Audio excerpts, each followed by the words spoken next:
Labas. Visai netyčia žiūrėdamas Aurimo vlogą pamačiau, kad jo namai per Atlantą yra pas mus Klaipėdoje, tai sakau, reikia varyti pažiūrėti. Užsimečiau kuprinaitę, pasiėmiau kamerytę, sakau, parodysiu ir jums prie to paties. Plius seniai jokio vlogo nedariau ant kojų, visą laiką ant dviračio. Tai pamanysim dabar prasieiti biškutį, nes ten apie kilometrą, pusantro bus į vieną pusę nuo kelto eit. Oras neblogas, tai sakau, reikia nueiti ir aplankyti. To labiau, kad aš jau esu matęs jo mašiną, tai yra, kaip jis ten, Jugo. Jo, ėjau kažkada susitikti, buvau susitaręs Aurimu susitikti, buvau nuėjęs šiaip papliurpti, tai jis buvo su Jugo atvažiavęs, tai Jugo mačiau. Dabar pamatysime ir antrą jo, kaip sakant, transporto priemonę, o galiausiai liks pamatyti tik Budhausą, bet tą turbūt pamatysiu tik iš toli. Arba su dronu. Nu, bet čia paliekam ateičiai, kaip Budhausas iškeliaus į gatves.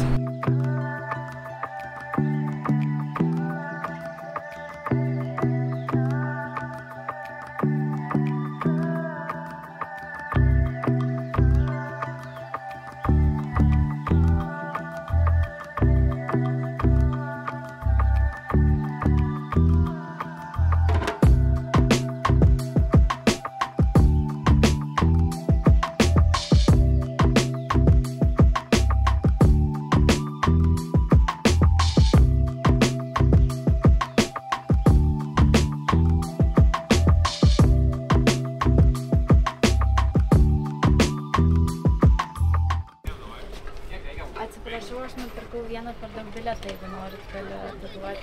Atiduoti? Ačiū.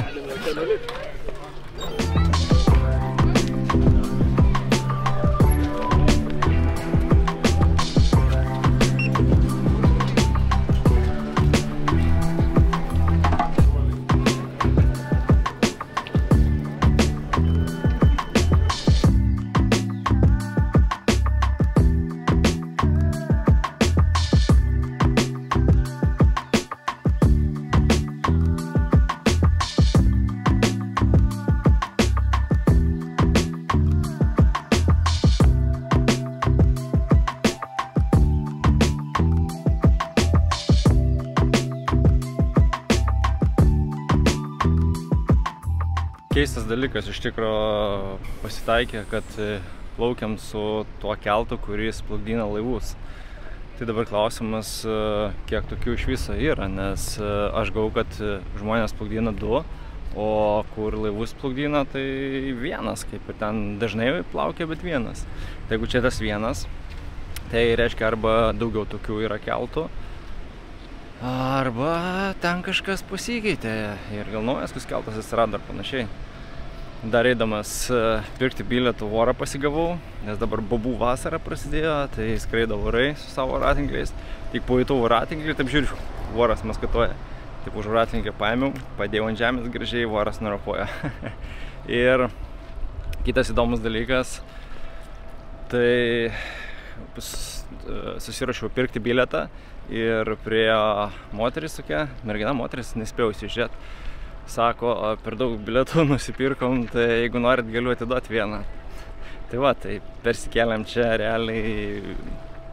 realiai nesumokės nei cento. Nu, sėkmingas rytas, sėkminga pradžia. Žiūrėsim, kaip bus toliau.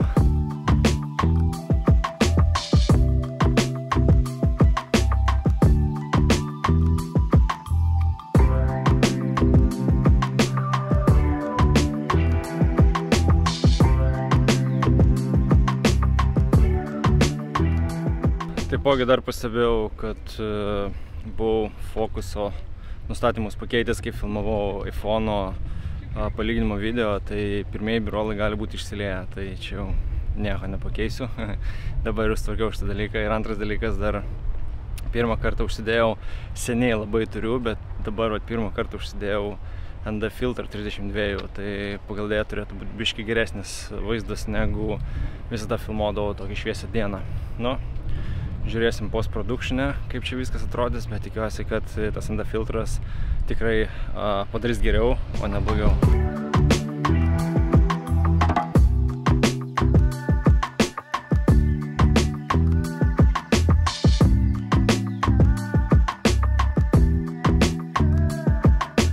Tarp kitko, žiūrėjau vakar vlogą, tos 365, kur dariau iššūkį, tai žiūrėjau vakar, būtent vakar dienos vlogą 21 metais. Tai buvo, vienas dalykas sustrigo, tai buvo, kad sėdėjau namuose, dirbu iš namų ir buvau labai apsirengęs, ten viskiais megztiniais, papildomais, kelnės storos, treninginės ir, iš principo, labai šiltai apsirengęs ir paminėjau, kad lauke tik tais 4 laipsniai. Kai dabar yra 21.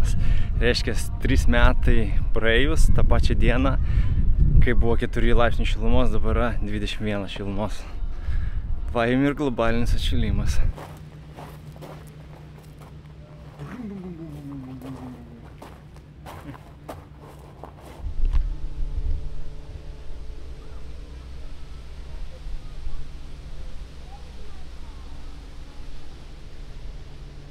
Šiaip tais dar pagalvojau, kad greičiausiai nueisiu prieš Lituaniką ant molo pasižiūrėti, kaip ten atrodo. Nes jis dabar turėtų būti atnaujintas, renovuotas, tai man atrodo dar nebuvau po renovacijos, nes paskutinį kartą, kai buvau, tai jisai buvo prieš renovaciją. Tai pasižiūrėsim, nueisim tenais, o jau tada grįžtant į parodą pas Lituaniką.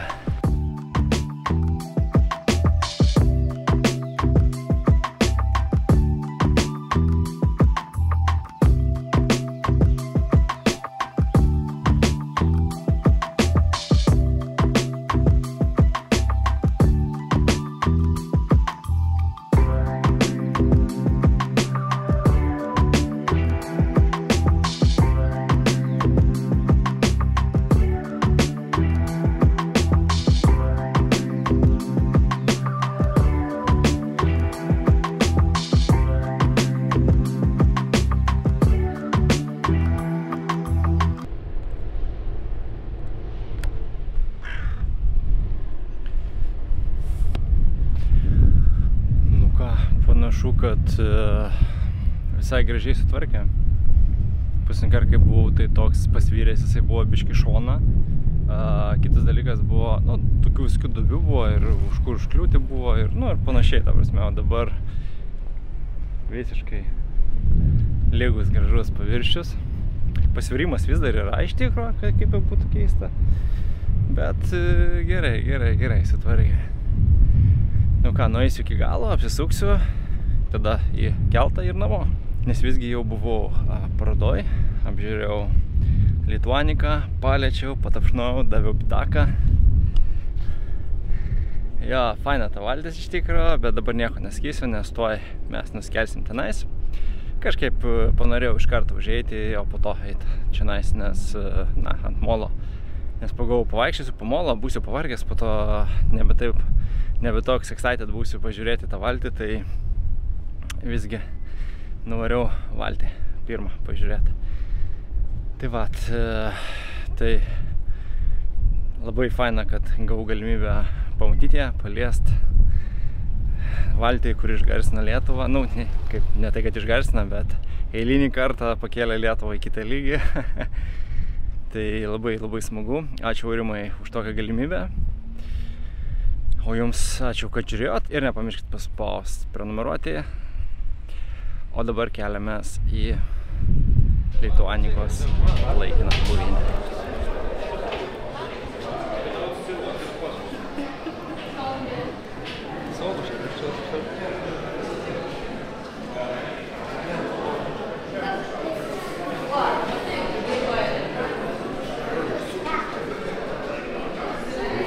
Pas Aurimą, taip? Prašome, praeikite.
vat, antra Aurimo transporto priemonė.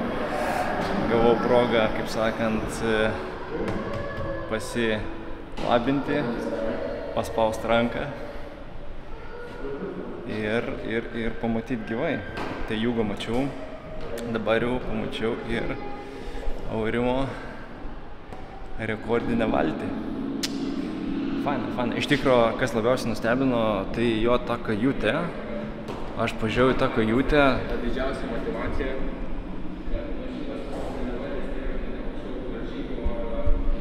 Per kamerą jinai pakankamai didelė atrodo, bet realiai tai tokia mažytė. Aišku, sakė jisai, jo kojas ten į apačią linda, tai gal ir okei, bet šiaip pažvelgus tai atrodo žiauri maža. Jėzau, man iškart klaustrofobija būtų. Ir šiaip kažkaip atrodė, kad daug didesnė šita valtis yra, realybėj daug mažesnė. Kažkaip žiūrint video, tai atrodė, kad labai didelė valtis. Mažytė. Realiai daug mažesnė. Tai vat, Aurimas Lietuvą išgarsino šitą valtį ir aš gavau progą tą valtį pačiupinti. Beje, čia ir mano vardas kažkur yra, tik nežinau, kurioj pusėj. Ar vienoje ar kitoje, bet kažkur čia yra ir mano inicialai.